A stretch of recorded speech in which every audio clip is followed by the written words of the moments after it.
this is Lulu Sketches. I am an artist at Disney Animation on Tangled the series. I'm a background painter and I also do character design and visual development. So today I wanted to give you some tips for applying to animation studios. First, be prepared. You need to have a portfolio and a resume ready now. Don't put that off until later. Once a job posting goes up, you want to apply immediately. So you need to have a website with your portfolio and resume on there and your resume on a PDF ready to go. Also, part of being prepared is knowing the programs you're going to use in an animation studio. So for me, I paint backgrounds, I draw characters, I need to know Photoshop. So you might need to know Photoshop or Storyboard Pro or Toon Boom. Check out current job postings and what programs that they're working in and what kind of requirements there are. Some things you can learn on the job. My first job that I applied to required Cintiq experience and I'd never used one. I hadn't even seen a Cintiq until I started my job in the animation industry.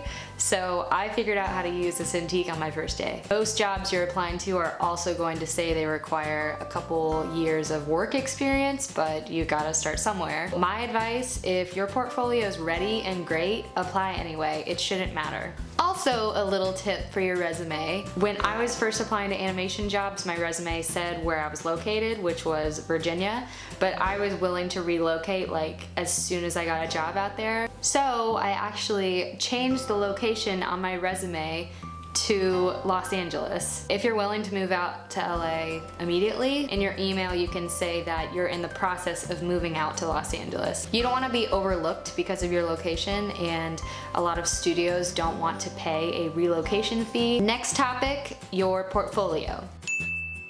First of all, your portfolio needs to have a clear focus. You don't want a portfolio that has character design but also animation and also storyboards. If you're interested in multiple things like that, you can have separate portfolios. For storyboarding especially, I'd have a separate storyboarding portfolio, separate from a visual development portfolio, and separate from an animation portfolio if you're an animator. And then submit a portfolio with a focus on the job that you're applying for. Also, streamline your online portfolio. It needs to be quick to load and easy to just scroll through and see everything. I've seen so many portfolios that are really pretty, but you're kind of clicking around trying to figure out where things are, and the images are huge and they might not all be loading fast enough, and they might be animating and like switching from one image to another, and it's just too much. You really need to keep it simple. You are not Karlie Kloss. You do not need to create your own website with Wix. A lot of artists in the industry use Blogger. That's what I use. You can easily scroll through it. The images are bigger than thumbnails, but you can click on them and view them larger,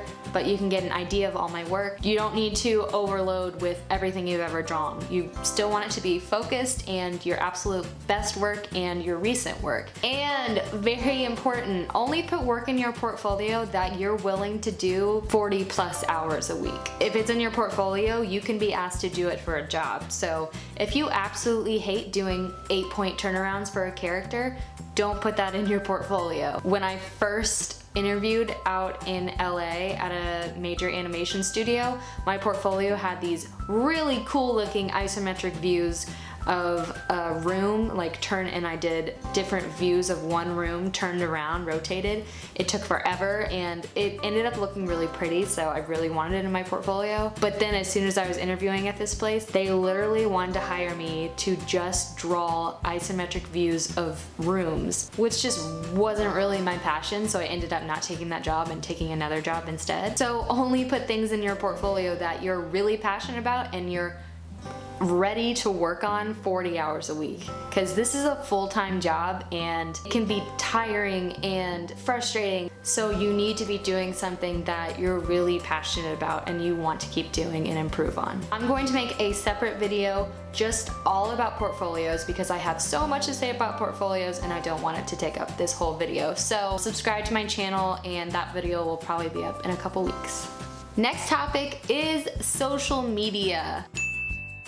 I know some people really hate social media, but trying to be popular on social media is not the point here. My advice is that you need to put your art on Tumblr, Twitter, and Instagram. I have made so many friends in the industry just from my Tumblr and my Twitter and my Instagram. My current job that I have at Disney someone found me through my Tumblr. So in addition to your professional portfolio, you also want to have some social media accounts where you're always putting up new art that you're creating, and other artists can follow you and you can follow professional artists. You can actually make friends with professional artists just online. If you put up lots of art and keep working on your art to improve, then you'll gain followers, and then the right people could see it and then want to hire you for a job. If you already have social media and you're doing well on it and you're uploading art, then you can even make a post on Tumblr or Instagram or Twitter that you're looking for work and you're available for hire, and put up a few samples of your best work on that post. On Twitter, you can actually pin a tweet to the top of your profile. Just make it known that you're available for hire. A lot of times I follow lots of really good artists online, but I just don't even know that they're looking for work currently. If you actually are looking for work and you got an awesome portfolio, then put it out there. My last advice for you today is don't give up.